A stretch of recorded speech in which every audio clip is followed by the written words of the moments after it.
یہ کہانی ہے سلطان صاحب اور اریکہ بیگم کے گھر کی۔ سلطان صاحب اور اریکہ بیگم دونوں میاں بیوی تھے۔ ان کی 2 بیٹیاں تھیں، رانیہ اور رازیہ، دونوں ہی ہم عمر تھیں۔ سلطان صاحب کے گھر کا مسئلہ یہ تھا کہ ان دونوں میاں بیوی کی آپس میں بالکل بھی نہیں بنتی تھی۔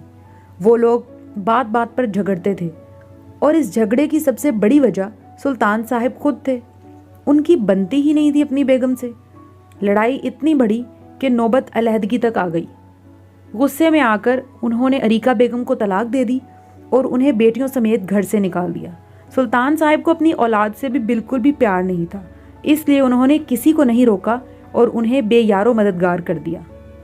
گھر سے نکالے جانے کے بعد ان تینوں نے سوچا کہ اب ان کے پاس کوئی اور ٹھکانہ تو ہے نہیں، اس لیے گاؤں کے سرپنچ کے گھر میں پناہ حاصل کرنی پڑے گی۔ یہ سوچ کر وہ گاؤں کے سرپنچ کے گھر گئے اور ان کی بیگم سے درخواست کی کہ انہیں پناہ چاہیے۔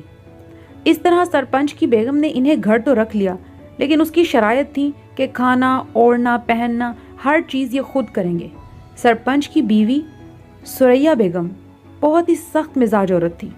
وہ ذرا بھی کسی پر رحم نہیں کرتی تھی، لیکن اب اریکہ والوں کے پاس کوئی دوسرا ٹھکانہ نہیں تھا۔ سریا بیگم نے اریکہ، رانیہ اور رازیہ تینوں کو ایک الگ پورشن دے دیا، جہاں ایک کمرہ تھا اور ساتھ ہی ایک چھوٹا سا کچن تھا۔ اب وہ تینوں وہیں رہتی تھیں۔ شروع کے دنوں میں تو جو ان کے پاس پیسے تھے اس سے انہوں نے کھانا خرید کر کھا لیا، لیکن اب ان کے پاس پیسے ختم ہو چکے تھے۔ اب کھانا بھی ختم ہو گیا تھا اور ان کے پاس اب کھانے کو کچھ نہیں تھا۔ ایک دن سریا بیگم کے ہاں بینگن کی سبزی آئی اور جو اس میں خراب بینگن تھا انہوں نے گھر سے باہر پھینک دیا۔ رانیہ جب وہاں سے گزر رہی تھی تو اس کی نظر اس خراب بینگن پر پڑی۔ اس نے سوچا کہ فاقوں میں مرنے سے تو بہتر ہے کہ یہ بینگن تھوڑا سا چھیل کاٹ کر بنا لیا جائے، آخر کچھ تو اس کے اندر صحیح ہوگا جو پک جائے گا۔ لیکن جیسے ہی اس نے اسے کچن میں رکھا تو وہ بدل کر بالکل ایک نیا اور تازہ بینگن بن گیا۔ رانیہ بہت حیران ہوئی، اسے لگا کہ یہ کوئی جادو تھا اور وہ ڈر کے مارے وہاں سے چلی گئی۔ جا کر اس نے یہ بات اپنی امی اور بہن کو بتائی، لیکن وہ لوگ یہ بات ماننے کو تیار ہی نہیں تھے کہ کوئی جادو اس دنیا میں بھی ہو سکتا ہے، اس لیے انہوں نے رانیہ کی بات نہیں مانی۔ ان کو یقین دلانے کے لیے رانیہ اس بینگن کو اٹھا کر لے کر آئی۔ پھر اس نے ان سب کے سامنے اس جادوئی بینگن سے کہا کہ اگر تو تم واقعی جادوئی ہو تو ہمیں کچھ ایسا کر کے دکھاؤ کہ جس سے ہمیں تمہارے جادو کا یقین ہو۔ ایسا کہنا تھا کہ اچانک سے جادوئی بینگن نے اپنا جادو دکھا دیا اور وہاں پر مزے مزے کے میٹھے اور نمکین کھانے آ گئے۔ اب تو وہ تینوں حیران کے ساتھ ساتھ خوش بھی ہوئیں۔ میں جادوئی بینگن ہوں اور تم تینوں کی مدد کرنا چاہتا ہوں۔